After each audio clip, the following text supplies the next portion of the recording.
Hello everybody, my name is Lisa, this is my studio, you're very welcome. My little friends. Okay, today what we're talking about is He is Relevant. It's the 100 Heads Challenge. So this will be my second attempt and I have an admission to make.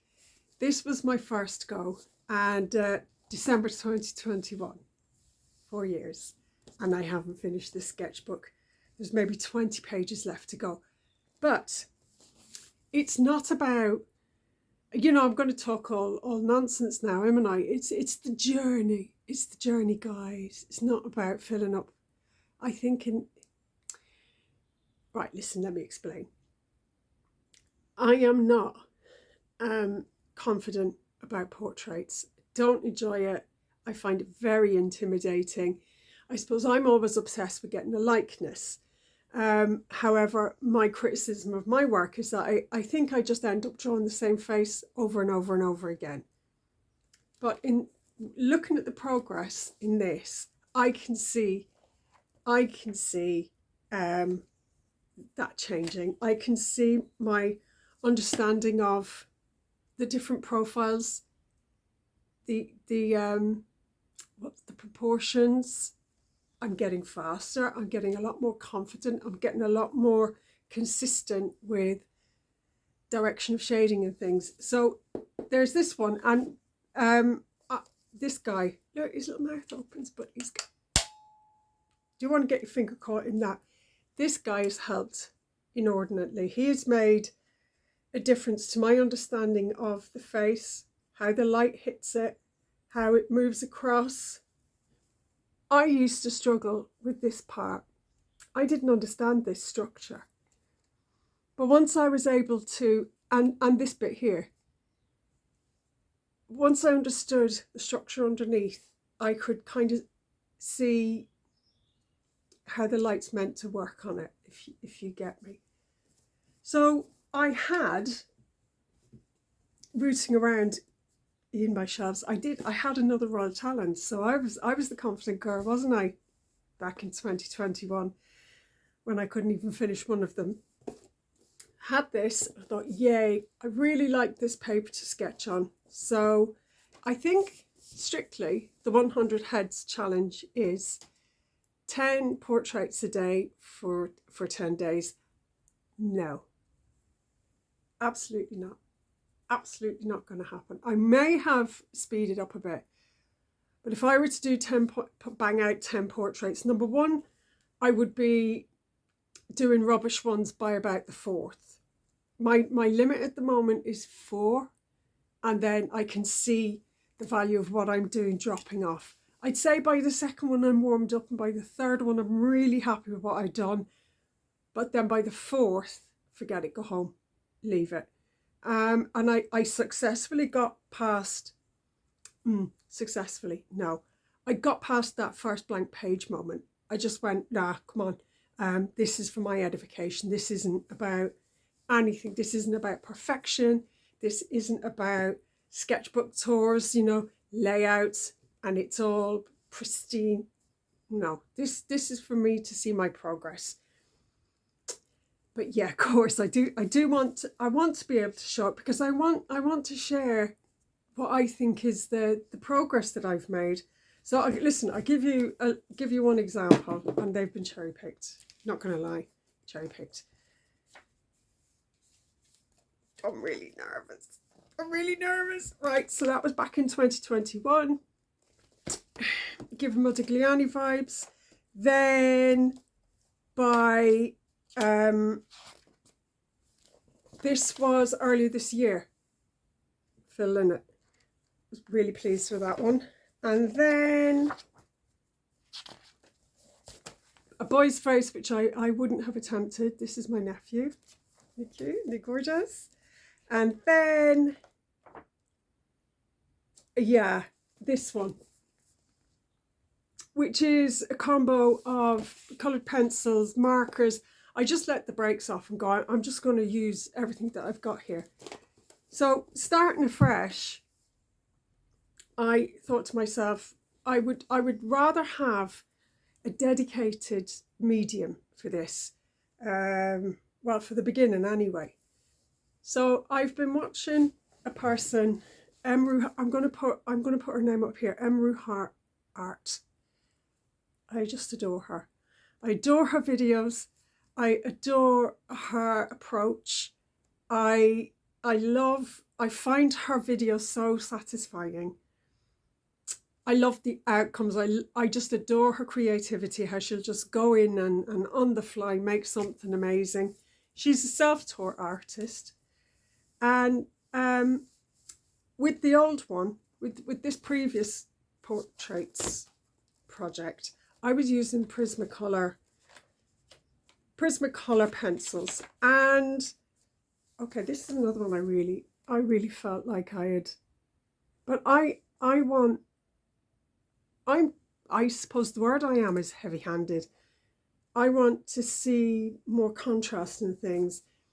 And because I was rubbing out a lot and stuff like that, I was struggling with layering it, yeah, and getting the tonal values. And I've learned so much about that. But I didn't know about these. They're the Derwent drawing pencils. I say I didn't know. I have. Just bear with me 1 second. I actually did have these three initially. So Venetian red and their Chinese white. Can't live without.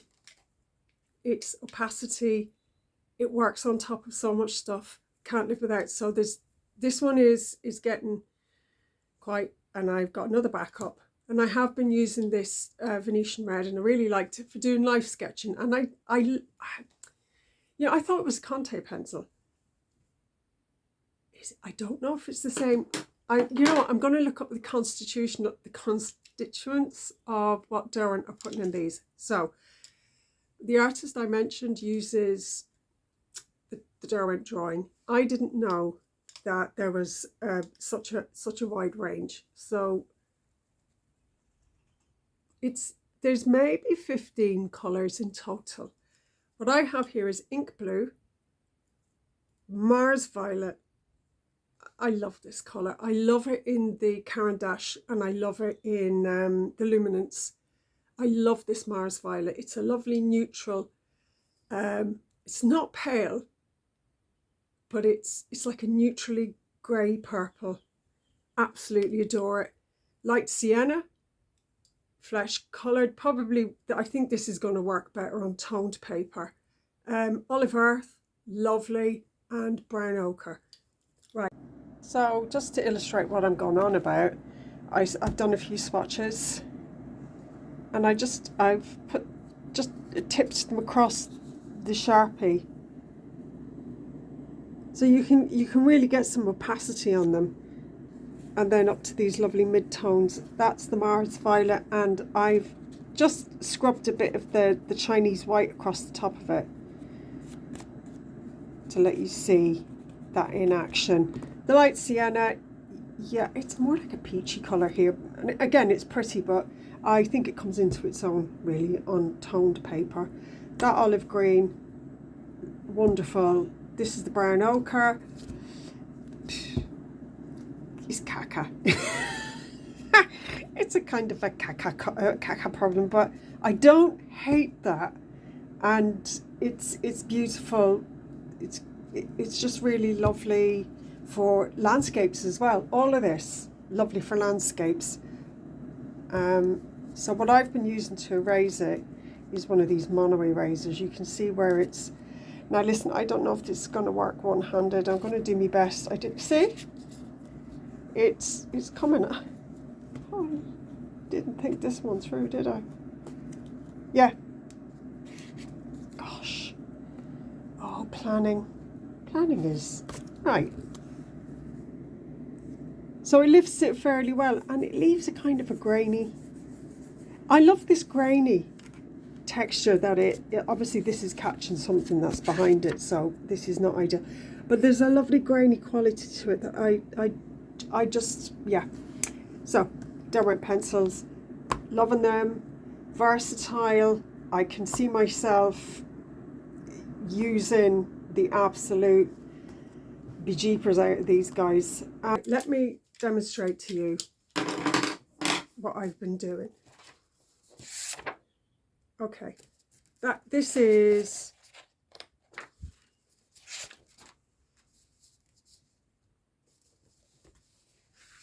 do you know what, that's actually Faber-Castell pencil polychromos, and this is, don't remember. So pleased, so happy with this one. This is Mars Violet, and this is the olive green, and this is the ink blue. It's my little gaucho, and yeah, there's a couple more there. I love them. I love them. They've kind of got an oily feel to them, and they grip beautifully on this paper. There's no sliding, there's no slipping. You can get beautiful tonal values, and you can blend with it with a stump. I've been learning how to be a bit more confident with stroking in shading. Not perfect, but I'm concentrating on that, and it gives me consistency, and it gives me the ability to block in the colour and really see where things start and finish, and finding the contour as the light moves across it. It's going a lot more quickly for me. So with the Prismacolor, not dissing them, I think they were beautiful and I learned a lot from them, but I thought I would use something else. With the Prismacolor, it was so faint, and I kept pushing it and pushing it to the point that there was too many grooves. I like gouged the paper, so there was no more colour going down.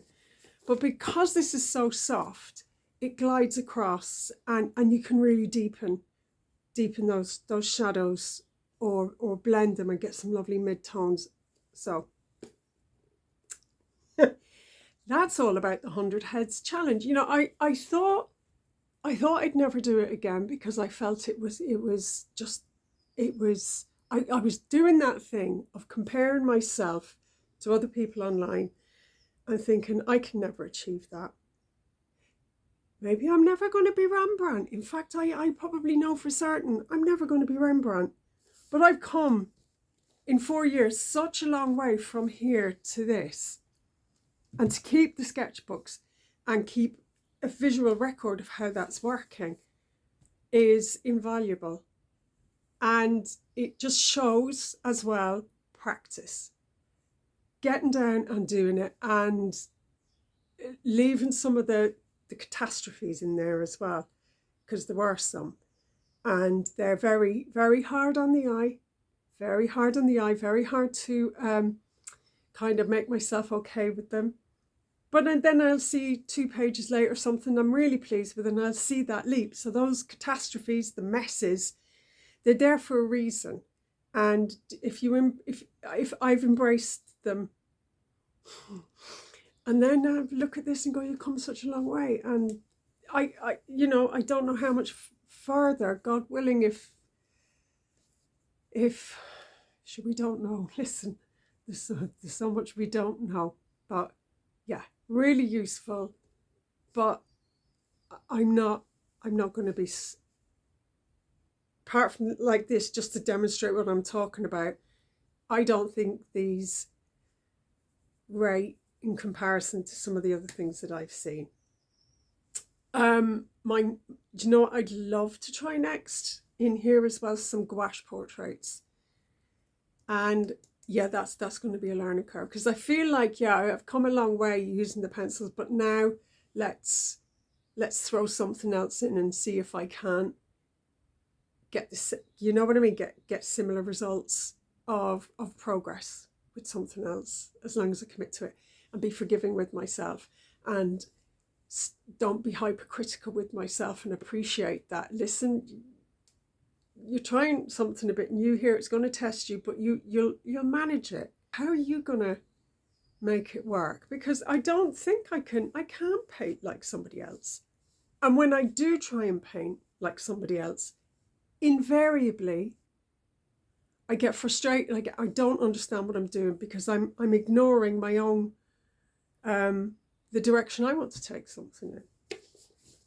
So there you go. That's it and all about it. So once again, like, subscribe. Have a great, I don't know when I'll upload again. I'm just kind of hit and miss, but keep creating. Stay positive. Let me know if you're doing the 100 heads challenge. And yeah, that's all for now. Bye bye.